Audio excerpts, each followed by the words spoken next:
Hello there, ladies and gentlemen. I am Aaron St Denis, your Cleveland Browns High Point creator. That is Bo McBrayer, your Baltimore Ravens High Point creator. How's it going, Bo? I'm doing great. Got lasagna in the oven. Shout out to all the Baltimore folks in the Ravens flock.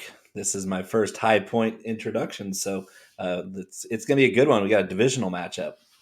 Yeah, I know. It's I think the first one. I've only started doing two or three of these. Each time I've got to face off against an NFC West team that really had no real rivalry to it. So this is a good one. I'm sure I'll get lots of comments when it's posted about how much the Brownies fans here hate the Ravens faithful. So And vice versa. yeah, It's mutual. you're an actual Ravens fan, right? Now, I'm a Dallas Cowboys fan, but I was Oh, I knew selected that. because I I, knew I that. do have a lot of knowledge about the Baltimore Ravens. I even got to meet a couple of them in the preseason, and they were my preseason Super Bowl pick. I'm not Uh, a Cowboys homer, I'm a Cowboys realist. See, I'm in the Detroit area, but Detroit was already taken. So I said, you Yeah. know what, Cleveland's pretty close. I'm within driving distance. I know a lot of Cleveland fans. I said, I think I'll cover Cleveland. So, Yep. well, that's the backstory. So I guess let's get into this one. We got Ravens at Browns. Start with quarterbacks here. What do you think? I've got some interesting projections. Sleeper has Watson projected to outscore Lamar. What are your thoughts on Wow. that?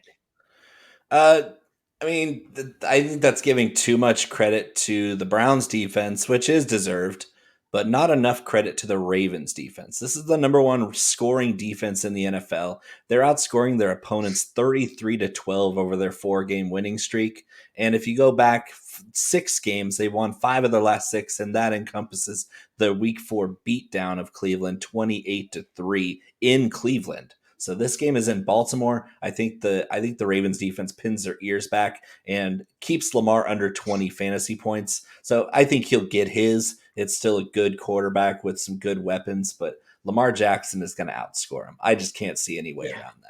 Forget overvaluing the Browns defense and undervaluing the Ravens. This is undervaluing Lamar. Like, what are we doing here? Like, Yeah, we're this not. is the MVP front runner right now. Yeah, he's been awesome. I have him this week. Don't get me wrong, I'm the Browns guy here, but I've got Lamar as my QB3, and I've Mhm. got Watson as 11. So I don't think this one's close, and I'm not sure what the heck Sleeper's doing here. Given the choice to start, I assume you're going Lamar over Watson. Yeah, it's not by a huge margin. Like I think I put him in that back end QB1 conversation with Watson, but top five certainly with Lamar, especially with what he did against the Browns the first time around. He scored a lot of points. He had 3 touchdown passes, didn't throw any picks. This is a really solid offense. They're firing on all cylinders under Todd Monken. It took him a couple weeks, but the Gus bus is rumbling. They got a couple speed backs that they're going to rotate depending on health. It's going to be fun. But Lamar for sure he's just so good, and he was my preseason MVP pick, and so far looking pretty smart. Let's get into that Gus bus then. We have some interesting situations here in the backfield. The Baltimore Yes. one's kind of scary. I was scared when it was just Edwards and Hill. Now you have Keaton Mitchell, who everyone added. I don't think he's going to play. And then on the other side, we have Ford, but then Hunt was mixed in a little. I don't think Pierre Strong's anything more than depth. What do you make of these two backfields here? They're pretty scary. Yeah, and they're in both in brutal matchups. Yeah, So this is this is if you have another way to go. We understand that running back attrition right now is at an all-time high. So you especially might with not have a bye choice. You weeks. might not have a choice. So I would start Jerome Ford as a flex play with confidence, but I would also start Gus Edwards as an RB2 or a flex. I'm more leaning on the RB2 side with upside because he's been scoring touchdowns left and right. And as tough as the Browns defense is, the Ravens defense is just as tough, if not tougher, against running backs this season. So take it with a grain of salt. I don't know if you can really hope for more than a double-digit performance from any of these running backs. But Gus Bus would be my favorite of all of them because he's getting so much work on the goal line for this team. All right, fun little exercise. Rank the four of them, assuming we're ignoring Strong and Keaton Mitchell doesn't play. So Edwards, Hill, Okay. Ford, and Hunt. Rank them for this week.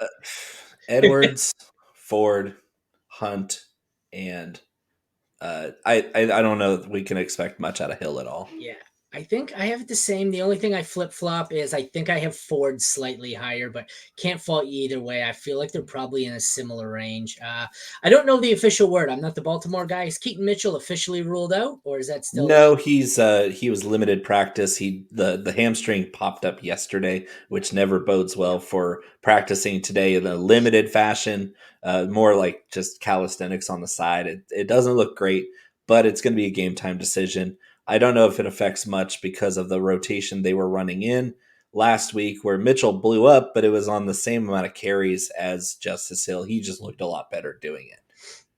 All righty, let's move on to the wide receivers. I've looked at this in a another preview show.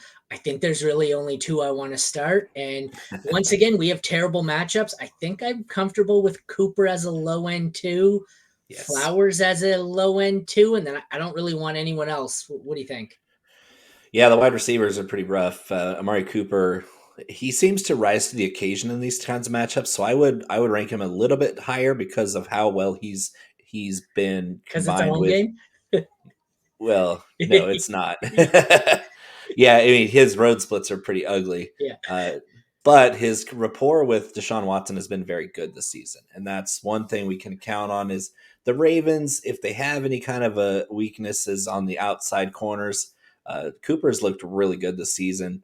I think he has the potential to break another wide receiver 1 week. I just don't think it's very likely with this tough matchup. And as far as Flowers goes, you're going to hope he gets there with volume, the low A dot volume, because he's going to be getting Denzel Ward. He's going to be getting a lot of tough coverage that he's not used to. And we've seen him beat off coverage, and we've seen him beat slot coverage, but we haven't seen him really dominate an alpha corner like Denzel Ward, and that's what's going to be interesting to see. So I think you're right about Flowers, low end wide receiver 2, flex play with some upside because he's so electric in the open field. But I'm going to throw a little bit more onto Rashad Bateman because he's looked like he's trending up. And so I'm gonna take a flyer that Denzel Ward's going to do a little shadowing of Zay Flowers, and we're going to see some Rashad Bateman get open against the off corner and against the nickel corner. And he's just somebody who's trending up as a flex play that I really want to see perform. Same with Odell Beckham, but you stole my next question. My yeah. last question on the receivers was going to be if you were forced into deciding between Bateman and Eli Moore, who would you start? I'm assuming it's Bateman for you. It is. I love Elijah Moore. I like both of these guys. They're both some of my guys that have talked up since they were rookies. But in this matchup, I prefer Bateman. It's a slim margin though, because Elijah is really talented, and he's going to be running a lot of those Zay Flowers routes for Cleveland. Tight ends here. It's a bad matchup again for both of them. Mark Andrews is Mark Andrews. I think he's my tight end one on the week. What do you think for Same. Njoku? Low end Ooh. one, mid range one, kind of. Yeah, if anything, he's been looking okay. He's been banged up. He's been practicing in limited fashion for 3 weeks now. But again, it's the kind of guy in a tight game like this. This game is going to be tight. I don't think that you're going to see a blowout like last time because Dorian Thompson Robinson started for Cleveland last time, so you can throw that one out. But Njoku is the kind of guy who rises to the occasion, maybe scores a touchdown in a tight game like this. So I'll give him that back end tight end one formula. And Mark Andrews is easily top 3 tight end on the week with Kelsey on bye. So yeah, if you have Mark Andrews, you start him every week. There's no excuse for not starting your studs, especially when one of them is an elite tight end like Mark Yeah. Andrews. Getting to the last two here, we have kicker and defense. These are the only ones with good matchups in my chart there. Right? Yeah, it's sparkling actually. Tucker's been a little hit and miss. I've had him in a lot of fantasy leagues, and he hasn't been great. Dustin Hopkins, average. I think they're Yeah, both startable here. I don't know what oh for much you get sure. into kicker in your rankings. Obviously, I think Tucker's always a must start. How do you feel about these two? I think this could be a banner day for both of them. This is again a tight game, field A position 9-6 battle, game. defensive struggle, Yes. and obviously you give the edge to the best kicker to ever walk the earth, Justin Tucker. But on the fantasy side, he hasn't been kicker one more than one time in his entire career. If for a whole season he's been kicker one only once in his whole career, he's the best kicker ever. But for fantasy purposes, he's just good. And so I think that there is a chance that he kicks 2 or 3 field goals, but gets outscored by Hopkins if Hopkins is out there kicking 4 or 5 field goals. Cleveland is much more conservative on the offensive side of the ball than Baltimore is. So you're going to see Lamar and the Ravens offense with Todd Monken. They're going to go for a fourth down conversion a lot more often than Cleveland will with Kevin Stefanski. So that could shift this fantasy perspective in the favor of Hopkins. All right, going to close it out with the DSTs here. I think for me, they're both really good. I think Cleveland has been far better for real football than they have for fantasy. For If I've sure. got to start one here, I'm pretty easily going with the Ravens. Any disagreement there? You agree with the Ravens? Oh, I think it's a dead heat. I really Yeah, they're do. both good. For scoring defense, if you're in a league that emphasizes how many points are given up, then yes, go with the Ravens. But if your defense is getting scored a lot of points for turnovers, like if you're getting 2 points for a fumble recovery or 2 points for a pick or 3 points for a pick, then I would lean Cleveland, because one thing Baltimore has kind of shot themselves in the foot with this year in their bad games is turnovers. Lamar Jackson has thrown a few picks. He's been on a roll lately, but we have seen him susceptible, especially with a rusher like Myles Garrett bearing down on him with Zadarius Smith on the other side. This Cleveland defense could force some extra turnovers, and that would be the key to them winning this game and getting revenge on their division rivals. But I think Baltimore if they're standard.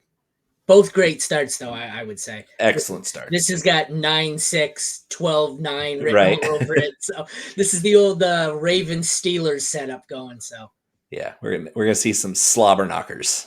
well, that concludes our High Point Browns versus Ravens Week 10 preview. Follow him on Twitter at Bo_McBigtime. Follow me at FFMadScientist.